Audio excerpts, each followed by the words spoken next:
What's up YouTube, I'm EVScape and welcome back to another video. Today we're coming in hot with a very highly requested video for me to make, and that is Slayer for noobs. A lot of people say, I don't even know how to get started in Slayer, and I certainly had no idea when I first started.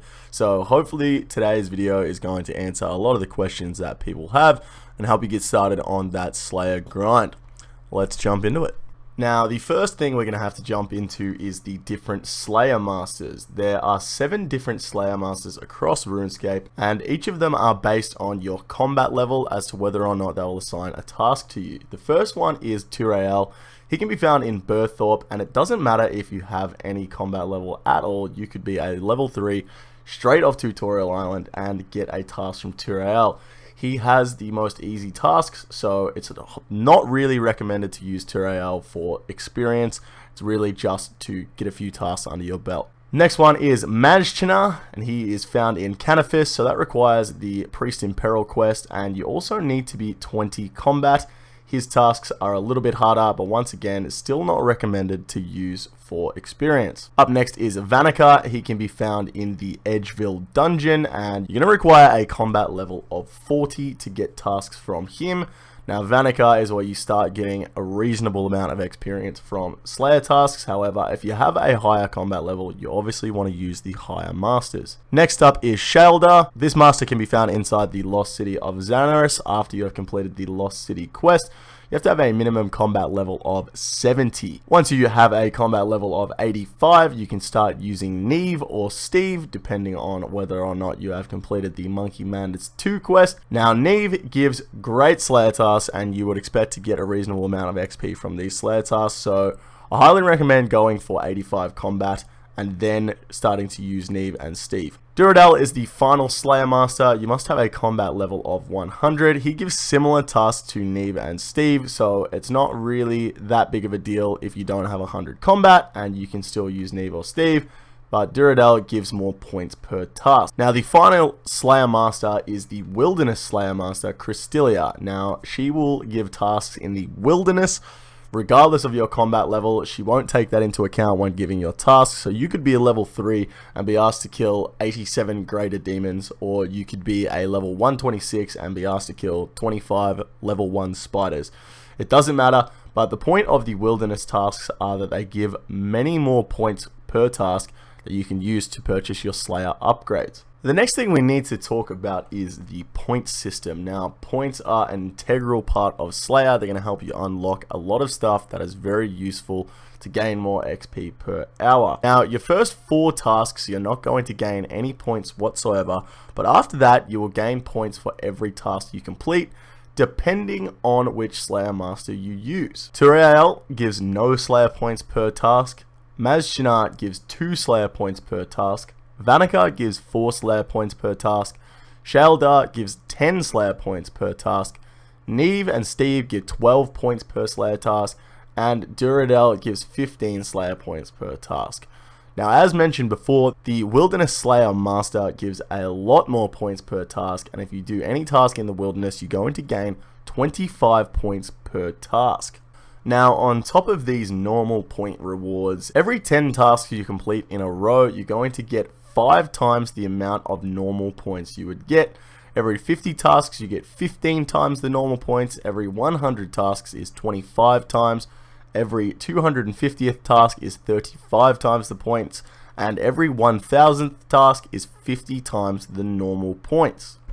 Now, in terms of gear setups, obviously it's going to depend on what monster you're assigned to kill. We're not going to go into the weaknesses and strengths of each Slayer monster in this video, otherwise it would go for 100 minutes.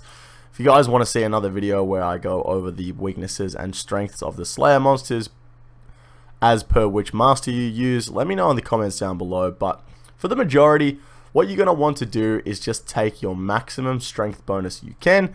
This is going to allow you to get quicker kills. It's also going to allow you to tank most of the hits. Now, if you're up against a monster that hits quite often, you're probably going to want to use Prayer. If you're going to use Prayer, you definitely want to swap out your top and bottom for Proselyte or Initiate. get that extra prayer bonus, and also take along a holy blessing or something along those lines. If you're up against a monster that uses mage attacks, you definitely want to take your black d'hide instead of your proselyte or your max strength gear. That way you're going to get hit a whole lot less. On top of all this gear, you also want to make sure you either have a Slayer helm or a black mask. If you're going to use ranged or mage for a task, make sure the helm or the mask is imbued. This is going to give you a 15% damage boost against Slayer monsters. Now, when you're getting started in Slayer, you want to be able to get your Slayer helm unlocked as quickly as possible, and thus your first few tasks you should assign just towards getting points and not worrying about the XP. After you get the Slayer helm, you can sort of start skipping tasks and stuff like that, but Slayer helm is the most important thing to unlock to start with. Now, there are several different strategies on gaining points. People have different opinions about which one is better. Personally, I like to use the Wilderness Slayer, because on the Wilderness Slayer you get 25 points per task and you can finish the tasks really quickly. I did a 10 hours of Wilderness Slayer video and I managed to get 750 points. So 75 points an hour is a lot, and you're going to be able to unlock your Slayer helm in around 5.5 hours. So in order to unlock a Wilderness Slayer task, all you have to do is go to Crystalia, can be found in Edgeville, right click assignment, and she will give you an assignment in the Wilderness. Once you complete that, 25 points, and you'll be able to grab another one. Now, another popular strategy is to get your first 9 assignments from Turael, who gives no points per assignment, but they are very easy assignments. He'll assign you to kill like 15 cows or 10 goblins or something like that. Very easy tasks, and then on your 10th task, you just go to the highest Slayer Master that you can get a task from. For instance, I could do 9 tasks with Turael, and then go over to Duradel, and get my 10th task from him and get 75 points, and this may only take an hour to get 9 tasks done to get those 75 points. That's another popular thing that people do. Now keep in mind, you can't get 9 tasks from Turael and then get 1 from the Wilderness. They operate on different calculations.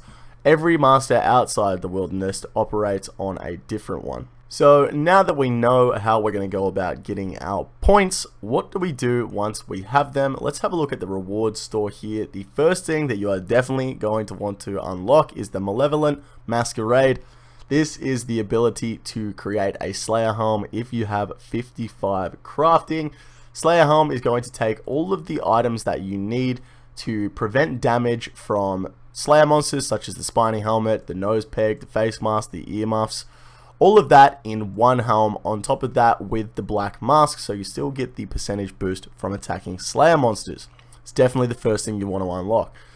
Next thing is the Slayer rings. If you unlock the Slayer rings with 75 crafting, you're going to be able to use them to teleport to convenient locations around Slayer masters, and it's going to make getting new tasks a lot easier. And then all you have to do is just chuck an enchanted gem, which costs 1 GP, on top of a gold ring, and you're Rigi-dig. Oh my god, I just accidentally clicked assignment, and now I gotta do a Turael assignment. Now, after the Slayer rings have been purchased, you're going to want to unlock Bigger and Badder. This is going to allow superior Slayer monsters to spawn.